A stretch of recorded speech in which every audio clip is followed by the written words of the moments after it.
Yan. Dito na kami sa Bantayan. Island Resort, Anika Island Resort. Ayan. Okay. Ganda rito.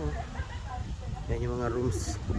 Pero yung room namin dun, lapit sa swimming pool. Ayan. Ganda oh. Mamaya, susot ko yung ano ko, yung trunks ko. Swimming ako dito. Ganda oh.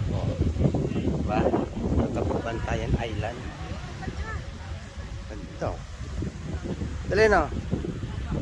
Hi! Welcome to Bantayan. Welcome to Bantayan. Outing na namin ito. Ingit kayo sa amin. Sorry na lang yung mga nasa Manila.